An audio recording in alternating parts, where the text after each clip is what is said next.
Hello everyone, Espurr here. Now, what a tentative game on TC Hammerhead, we're watching the Stringer. Looking at the comps, let's see, if you take out either the C-Jet or the, what's it called, CDS, you kind of gut their paint. Like, their comp can't really paint all too well. They have two rollers.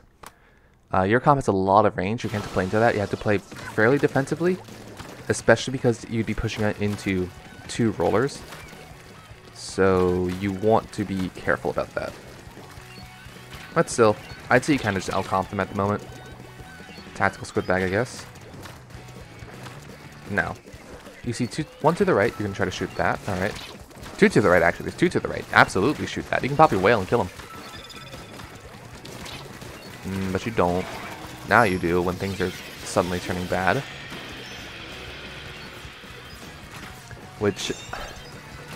So I understand the use of popping a whale, or popping specials to, like, you know, stifle a push or to turn to the tide, but like you could have popped a special to be like the final nail in the coffin, basically. That's always what you want to do. If you can help it, you should always try to pop your specials in order to capitalize on an advantage. Popping specials to compensate for a disadvantage will always be kind of meh. I mean, it's helpful, it's good, don't get me wrong, but what are you doing about this Kraken? I'm gonna be honest, this Kraken should have just killed you. You did not respect it at all. The roller killed you, but the Kraken should have, to be honest. What you want okay. What you want to do with rollers is you want to really just run away. You can't really do anything about them. Run away and be ready for when they, like, what is it? When they get out of a Kraken, so they can just shoot them. That's really all you can do. Now, let's see. You're gonna try to jump in. Or not try to, you do go in. There we go. Now, what's your plan? What are you gonna try to do?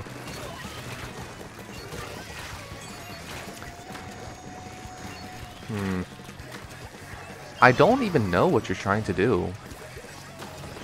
I'm looking at what you're focusing on. Well, now you're focusing on the Kraken because it's a Kraken. It's going to kill you.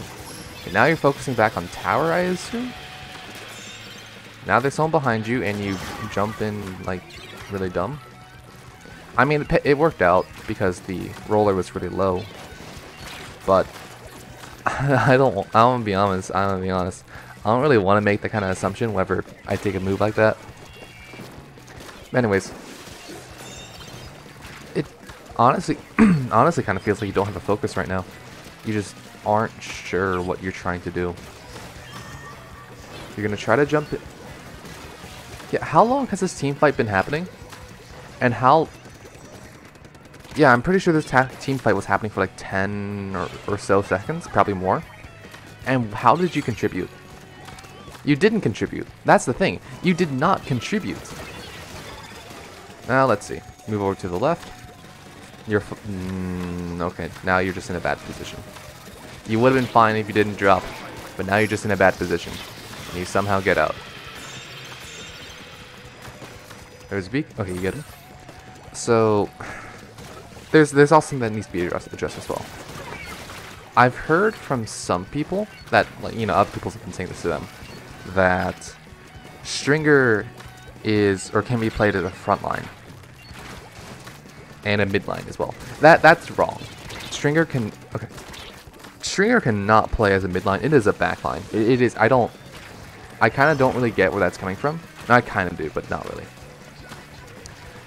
Like, think of this.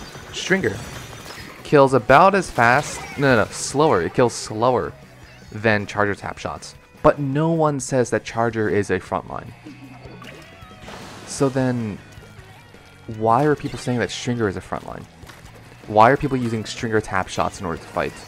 Like, actively taking fights where they had to use Stringer tap shots. That's just not a good idea.